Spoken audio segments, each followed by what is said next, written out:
Bonsoir. Allez. Qui veut démarrer? Oui, Hugo. Bonsoir coach. Attends. Bonsoir coach. Est-ce que vous avez des regrets sur ce match où on s'est un petit peu ennuyé? Voilà, je vous le dis. No, volevamo vincere come volevano vincere i nostri tifosi, però dopo bisogna analizzare con che squadra abbiamo giocato, che tipo di partita è stata. È stata una partita, sapevamo che era una partita difficile perché il Lille è nelle sue migliori condizioni in questo momento, è una squadra che da quando ha cominciato il campionato ha sempre fatto gol tranne una partita di Conference League ed è una squadra temibile. E penso che tatticamente abbiamo fatto una grandissima partita, abbiamo sbagliato quando avevamo la palla noi, penso che tante volte, il primo tempo specialmente, abbiamo giocato troppe palle in verticale, abbiamo sbagliato tante palle, troppa frenesia e penso che su questo aspetto dobbiamo migliorare, però sapevo che era una partita difficile, però sapevo anche che dopo un mese se eravamo perfetti c'era qualcosa che non funzionava ed è per questo che mi tengo la prestazione, perché ripeto, tatticamente secondo me la squadra ha fatto una grandissima partita a livello qualitativo e a livello degli ultimi 30-40 metri. Secondo me potevamo fare meglio e dovevamo fare meglio. Il secondo tempo abbiamo fatto un po' meglio, però non è bastato, però sono contento della prestazione. Dopo la delusione del pubblico, sì, ci sta, perché il pubblico paga il biglietto, 63.000 persone anche stasera e noi siamo dei professionisti e bisogna accettare sulla testa quello che ho detto ai miei giocatori e si va avanti, perché secondo me siamo sulla strada giusta. Alors, évidemment qu'on voulait remporter ce match, comme le voulaient nos supporters, mais après il faut analyser le type d'équipe qu'on a affronté. On savait que c'était un match difficile. Lille est dans de très bonnes conditions. Depuis le début de la saison, ils ont toujours marqué, à l'exception d'un match en Conference League. Donc nous, honnêtement, du point de vue tactique, je pense qu'on a bien joué. Là où on a commis des erreurs, c'est quand on avait le ballon. Parfois, on était un peu trop vertical, un peu trop frénétique. Mais voilà, on savait que c'était un match difficile et on savait aussi qu'après un mois, c'était impossible que tout soit parfait. Mais voilà, du point de vue de la tactique, je pense que c'était vraiment une grosse performance de la part de l'équipe. On aurait pu, dans les 30-40 derniers mètres, faire un peu mieux. On aurait pu et on aurait dû faire mieux. Durant la deuxième mi-temps, je pense qu'on s'est amélioré. Mais voilà, c'était pas possible de faire plus. Je comprends la déception du public, évidemment, parce que les supporters payent les billets, c'est normal, il y avait encore 63 000 personnes. Mais les joueurs sont des professionnels, on est des professionnels, et voilà, c'est quelque chose qu'il faut accepter et penser. Mais moi, je veux retenir ici la performance de mes joueurs, parce que je pense qu'on est sur la bonne voie. Très bien. Bonsoir Gennaro. Vous travaillez avec ce groupe depuis un peu plus d'un mois. Vous avez affronté Monaco, Nice et Lille qui peuvent être des prétendants au podium. Est-ce que vous trouvez que votre groupe a assez de qualité pour justement viser ce podium à terme? Aiuto per favore. E, da quando è arrivata ha affrontato squadre come Monaco, Nizza, Lille, che sono squadre che potenzialmente possono gareggiare per i primi posti, la vetta della classifica. Quindi guardando la sua rosa, pensa che la sua rosa sia sufficiente anche per ambire a queste stesse posizioni? Ma io ho grande fiducia della mia squadra, una squadra che in questo momento in grande miglioramento, stiamo sulla strada giusta, sono contento, è normale che oggi penso che alla fine con un po' di fortuna si poteva anche fare qualcosa in più. Con Monaco abbiamo fatto una buona prestazione, con Nizza abbiamo fatto una prestazione, sì, io sono contento della mia squadra e penso che possiamo giocarcela. È normale che dobbiamo dare continuità dei risultati, però la squadra è viva, è una squadra che mi piace molto, la mia squadra, sicuramente non la cambierei con tante altre squadre nella Liga francese, grande fiducia, ma lo dico veramente perché secondo me abbiamo grandi margini di miglioramento e questo ne sono sicuro. Alors honnêtement, moi j'ai confiance en mon équipe, c'est une équipe qui progresse, qui est sur la bonne voie, donc je suis contente de mes joueurs. Je pense qu'aujourd'hui, avec un peu plus de chance, on aurait pu obtenir un meilleur résultat, mais c'est vrai qu'on a fait de bonnes prestations contre Monaco, à Nice aussi. Après, c'est normal qu'il manque cette continuité dans les résultats, mais je pense que ça va rester. C'est une équipe qui est vive, c'est un groupe qui me plaît. Honnêtement, c'est un groupe que je ne changerai contre aucune ou presque aucune des équipes qui sont en Ligue 1. Donc je pense qu'on a encore une grande marge de progression et c'est ça aussi qui est important. Attention coach, un petit mot sur Pierre-Emerick Aubameyang. Il a été à l'image de son début de saison, il était en difficulté ce soir. Quand Vitinha est rentré, il était plein d'envie, de détermination. Est-ce que c'était pas une erreur de votre part de ne pas l'avoir fait sortir avant? Est-ce qu'il jouit peut-être d'un statut différent des autres par rapport à sa carrière qui fait que, contrairement à d'autres joueurs, il ne va pas sortir avant? No, guarda, io penso che nella vita, ho detto già prima, noi siamo innanzitutto professionisti e siamo ben pagati. Io rispetto il pubblico perché viene, paga il biglietto e devo rispettarlo, ma io devo pensare, io ho parlato alla squadra a fine partita. È capitato anche a me in carriera da giocatore prendere dei fischi, c'è solo una strada, reagire, lavorare con impegno e dopo nella vita quando una persona sbaglia deve pagare le conseguenze, va in galera o deve pagare. Nello sport giovedì abbiamo una partita, è il campo che bisogna far parlare, è l'atteggiamento che bisogna far parlare. Anche gli altri giocatori, anche io ho preso i fischi a fine partita perché il pubblico non era contento, i miei giocatori hanno preso i fischi e bisogna reagire, siamo uomini, siamo uomini di sport. Pierre ha 34 anni, ha fatto una carriera incredibile e quello che gli ho detto di alzare la testa e di guardare avanti, ma io devo difendere i miei giocatori, ma non solo Pierre, io difenderò fino alla morte i miei giocatori. I giocatori come si difendono? Entrare nella testa, convincere a lavorare, di non mollare e dargli fiducia, ma non solo al Pierre, a tutta la squadra. E penso che in questo momento accettiamo tutti i fischi, quelli che abbiamo preso stasera perché il pubblico non era contento. Pierre, farò di tutto lo devo far reagire perché non possiamo abbatterci perché ci hanno fischiato e solo col lavoro, con l'impegno, con la professionalità si può migliorare e si può guardare avanti.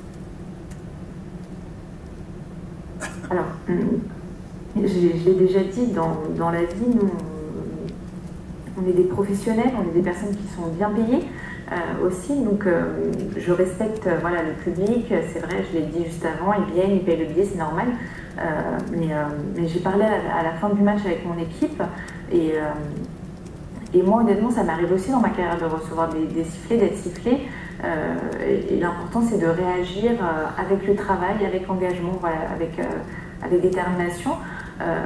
C'est quelque chose qui arrive dans la vie. Quand tu commets une erreur, tu payes ses erreurs, tu vas en prison ou tu dois payer tes erreurs, mais dans le sport, c'est le terrain qui parle. Je veux dire, on a un autre match, donc la façon de pallier à ses erreurs, c'est de le prouver sur le terrain. Voilà, je l'ai dit, moi ça m'est arrivé en tant que joueur, de voir aussi mes équipes se faire siffler. Pierre, il a 34 ans, il a fait une carrière incroyable, donc moi mon rôle ici, c'est de le défendre et de défendre tous mes joueurs. Je défendrai toujours tous mes joueurs jusqu'à la mort, c'est forcément quelque chose que je fais, et comment y parvenir, c'est vraiment à leur rentrer dans l'esprit, à les forcer vraiment à ne rien lâcher, à travailler, à leur donner aussi confiance. Donc voilà, ce soir on accepte tous les sifflets, mais je pense que voilà, je vais vraiment tout faire pour que Pierre puisse réagir avec la volonté, avec l'engagement qui est nécessaire. Jean-Claude. Justement, pour rebondir sur cette question, comment vous expliquez juste techniquement et tactiquement ces difficultés à Aubameyang?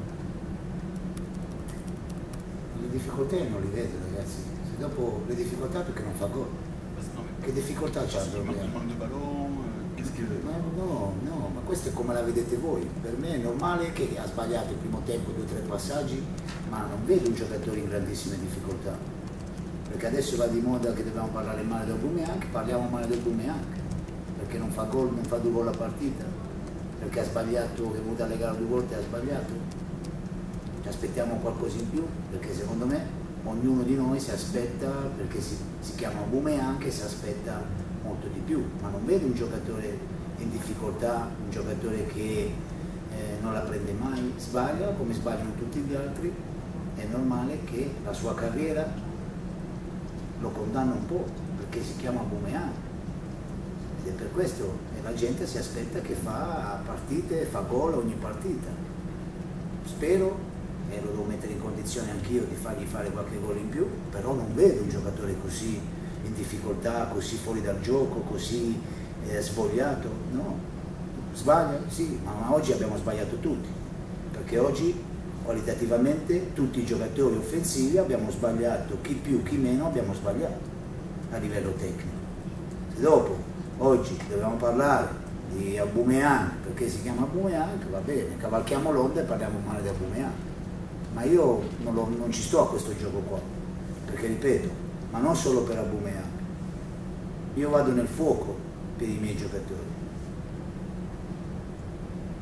vado nel fuoco e farò di tutto per aiutare i miei giocatori e mettere le condizioni migliori, ma io non vedo un Aubameyang o giocatori svogliati, ma stiamo parlando di Piero, voglio parlare solo di Piero, non vedo un giocatore morto. Dopo, ripeto, perché si chiama Aubameyang che deve fare 2 gol a partita, va bene. Alors, je pense honnêtement que ces erreurs et ces difficultés du point de vue technico-tactique, moi je ne les vois pas. La seule difficulté qu'il y a, c'est qu'il ne marque pas, qu'il n'y a pas eu de but.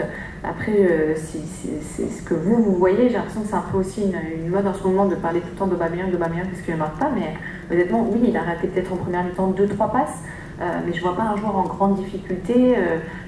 Voilà, je pense vraiment qu'on en parle mal comme c'était obligé qu'il marque 2 buts par match. Je pense que parce qu'il s'appelle Aubameyang, justement, on s'attend parfois un peu plus de lui.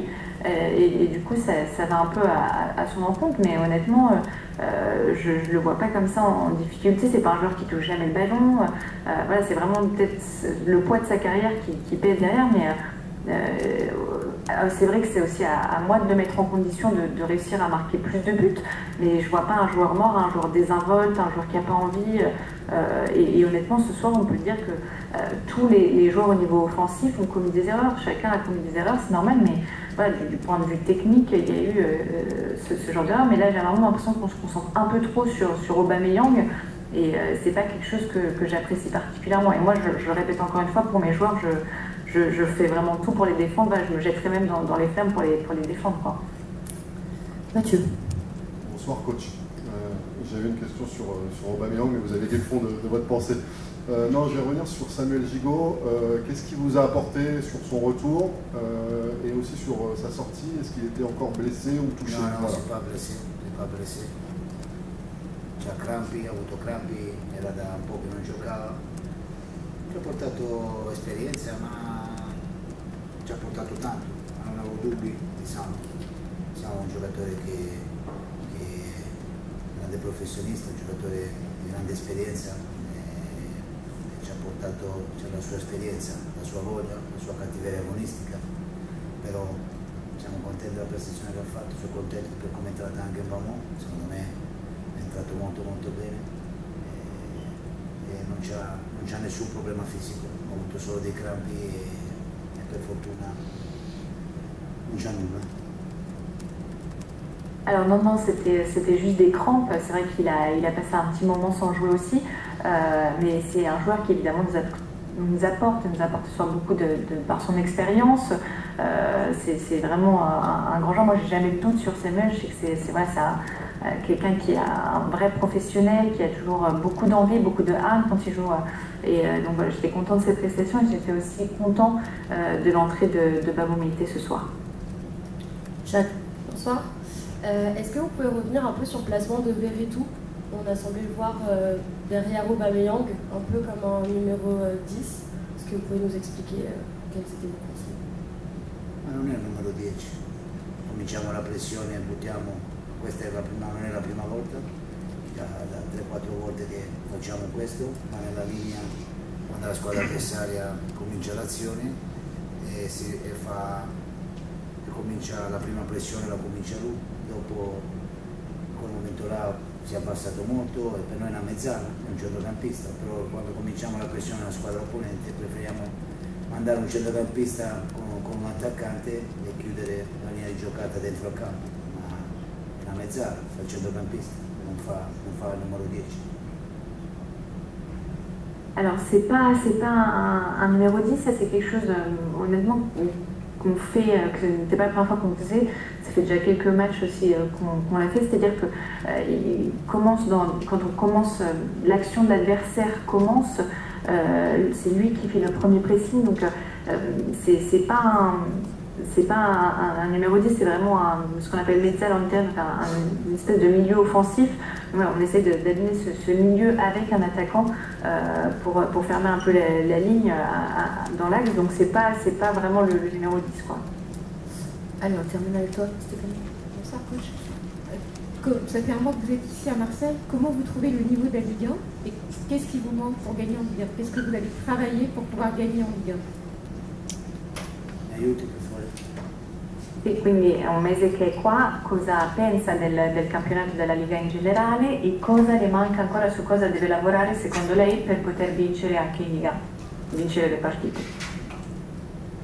No, ma noi secondo me sono arrivato e prendevamo una caterva di gol. Abbiamo sistemato questo, è una squadra che ancora si porta addosso la verticalità, perché tante volte andiamo a verticalizzare e non c'è bisogno, però io penso, lo ripeto, siamo sulla strada giusta, è normale che dobbiamo fare una serie di vittorie, però in questo momento è una squadra viva, secondo me è difficile in questo momento giocare contro di noi.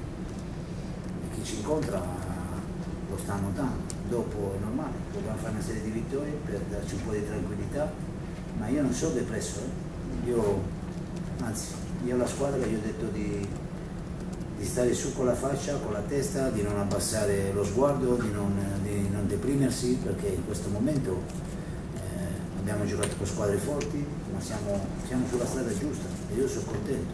Cosa dobbiamo migliorare? Dobbiamo migliorare il fatto quando veniamo alle gare, quando giochiamo nella metagamba avversaria, di non avere frenesia, perché oggi siamo stati frenetici, di giocare pulite le palle, perché secondo me la squadra sta facendo le robe fatte bene. All'inizio tutti quanti voi mi facevate presente che era una squadra che avevamo preso in 4-5 partite 12 gol, 13 gol.